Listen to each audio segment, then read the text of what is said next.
భారతదేశంలో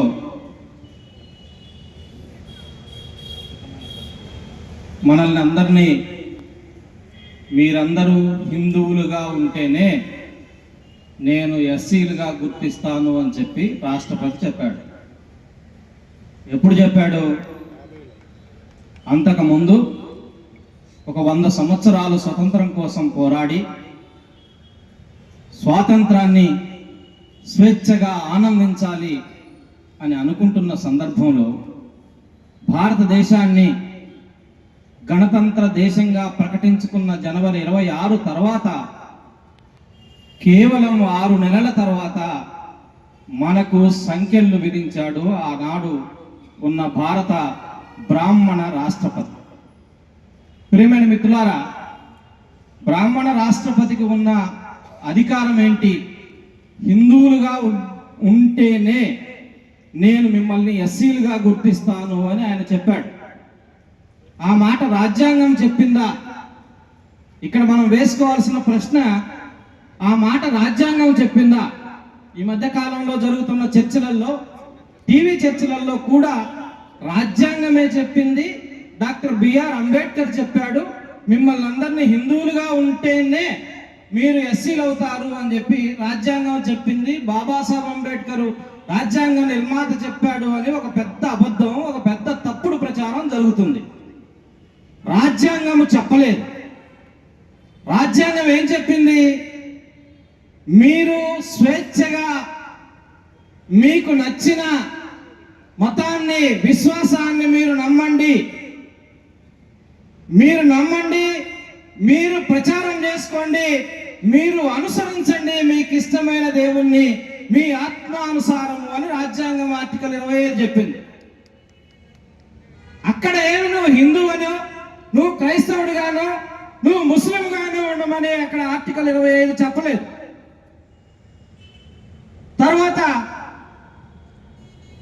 ఆర్టికల్ 25 తర్వాత మనకు ఆర్టికల్ 14 ఉంది. చట్టం ముందు అందరూ సమానము, చట్టం అందరికీ సమాన రక్షణ కల్పిస్తుంది, సమాన భద్రత కల్పిస్తుంది అని ఆర్టికల్ 14 చెప్పింది భారతదేశంలో, భారత రాజ్యాంగంలో. అక్కడ కూడా హిందువులు ఒక రకంగా, క్రైస్తవులు ఒక రకంగా, ముస్లింలు ఒక రకంగా అని భారత రాజ్యాంగము చెప్పలేదు.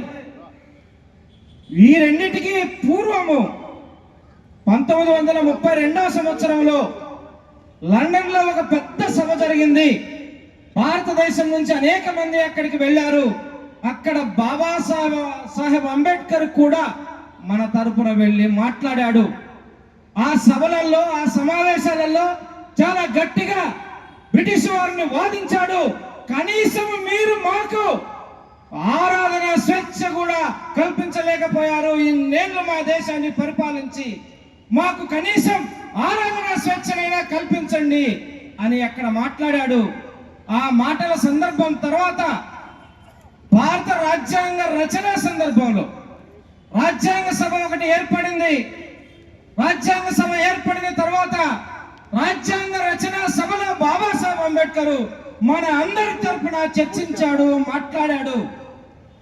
1947 మార్చి 26వ తేదీన, ఈ డేట్ గుర్తుపెట్టుకోవాలి మనం అందరం, 1947 మార్చి 26వ తేదీన రాజ్యాంగ సభలో ఈ దేశ పౌరులందరికీ, ఈ దేశ ప్రజలందరికీ సంపూర్ణ మత స్వేచ్ఛ కావాలి అని కోరాడు. సంపూర్ణ మత స్వేచ్ఛ అని బాబాసాహెబ్ అంబేద్కర్ ఆ రోజు మాట్లాడాడు. మాట్లాడిన తర్వాత భారత రాజ్యాంగ పీఠికలో ఆ అంశాన్ని పొందుపరిచాడు. ఏమన్నాడు? మీ యొక్క ప్రార్థనలను, మీ యొక్క ఆలోచనలను, మీ భావనలను, మీ ప్రార్థనలు, మీ పూజలను ఈ దేశం, ఈ రాజ్యాంగం గౌరవిస్తుంది అని చెప్పాడు. అయితే ఆ రాజ్యాంగ పీఠికను సవరించడానికి గాని, మార్చడానికి గాని పార్లమెంటుకు కూడా అధికారం లేదు అని చెప్పి సుప్రీంకోర్టు గట్టిగా చెప్పింది. ఇవి అన్నీ ఉండగా భారత రాష్ట్రపతి మొదటి రాష్ట్రపతి. పార్లమెంటుకు కూడా అధికారం లేదు అని చెప్పి సుప్రీంకోర్టు గట్టిగా చెప్పింది. ఇవి అన్నీ ఉండగా భారత రాష్ట్రపతి మొదటి రాష్ట్రపతి 1950వ సంవత్సరంలో ఆయనకిచ్చిన ఒక అధికారాన్ని బట్టి ఏం అధికారం ఇచ్చారంటే, కుక్కను పట్టుకోమంటే పిడుదులు ఏరేయమన్నట్టుగా ఆనాటి రాష్ట్రపతి చేశాడు. ఆర్టికల్ 341 భారత రాజ్యాంగము ఆర్టికల్ 341లో ఎస్సీల జాబితాలో చేర్చడానికి గాని, కొన్ని కులాలను తొలగించడానికి గాని రాష్ట్రపతికి ఆ రోజు అధికారం ఇవ్వబడింది రాజ్యాంగంలో. అది ఈ రోజు కూడా ఉంది అధికారం. ఆ ఆర్టికల్లో ఎక్కడ కూడా మతానికి సంబంధించిన మాట ఒక్క పదం కూడా లేదు. అయితే ఆ రోజు జరిగిన కుట్రలో భాగంగా రాష్ట్రపతి ఆ రోజు ఉన్న కేబినెట్ వారికి ఇచ్చిన అధికారాన్ని దుర్వినియోగం చేసి దళితులను మాత్రమే మీరు హిందువులుగా ఉంటేనే మిమ్మల్ని ఎస్సీలుగా గుర్తిస్తాము అని చెప్పారు. ఈరోజు మనం మాట్లాడుతున్నది రిజర్వేషన్ల సమస్య కాదు. మనం మాట్లాడుతున్నది ఆత్మగౌరవ సమస్య. మనం మాట్లాడుతున్నది సమానత్వానికి సంబంధించిన సమస్య. మనం మాట్లాడుతున్నది సోదర భావానికి సంబంధించిన సమస్య. మనం మాట్లాడుతున్నది ఈ దేశంలో నన్నెందుకు మనిషిగా గుర్తించవు, నన్నెందుకు నువ్వు ఒక మతానికి నన్ను కట్టిపడేస్తున్నావు. భారతదేశం మత స్వేచ్ఛనిచ్చినటువంటి ఈ దేశంలో 1948వ సంవత్సరంలో జెనీవాకు వెళ్లి ఐక్యరాజ్య సమితిలో నా దేశ ప్రజలందరికీ సంపూర్ణ మత స్వేచ్ఛ ఇవ్వడానికి నేను ఒప్పుకుంటున్నాను అని చెప్పి ఈ దేశం నుంచి ప్రతినిధి వెళ్లి అక్కడ సంతకం చేసి వచ్చిన వాడు.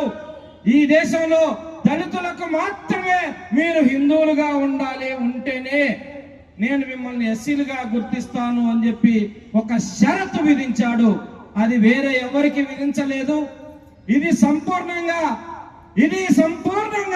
రాజ్యాంగానికి వ్యతిరేకమైన మాట. రాజ్యాంగానికి వ్యతిరేకంగా 1950 సంవత్సరంలో తీసుకున్న నిర్ణయము అది ఈ రోజు కూడా కొనసాగుతుంది. అటు ఆ రోజు అధికారంలో ఉన్న కాంగ్రెస్ గాని, ఈ రోజు అధికారంలో ఉన్న బీజేపీ గాని, ఇక్కడ అధికారంలో ఉన్న పార్టీలు గాని మన గురించి మాట్లాడట్లేదు, మన గురించి చర్చించడం లేదు.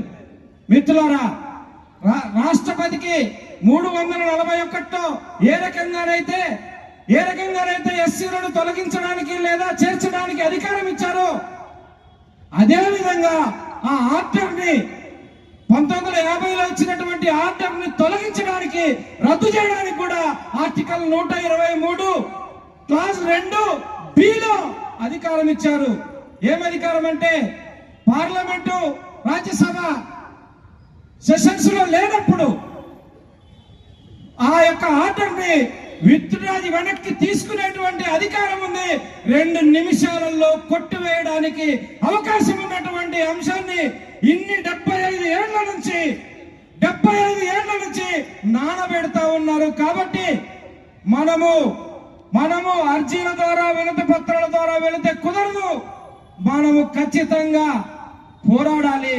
బాబాసాహెబ్ అంబేద్కర్ ఆలోచన విధానంతో పోరాడటానికి మనందరం సిద్ధపడిన రోజు మాత్రమే మనకు హక్కులు నిలబడతాయని చెప్పి తెలియజేస్తూ, ఈ అవకాశం ఇచ్చినందుకు కృతజ్ఞతలు తెలియజేస్తూ నేను ముగిస్తా ఉన్నాను. Thank you.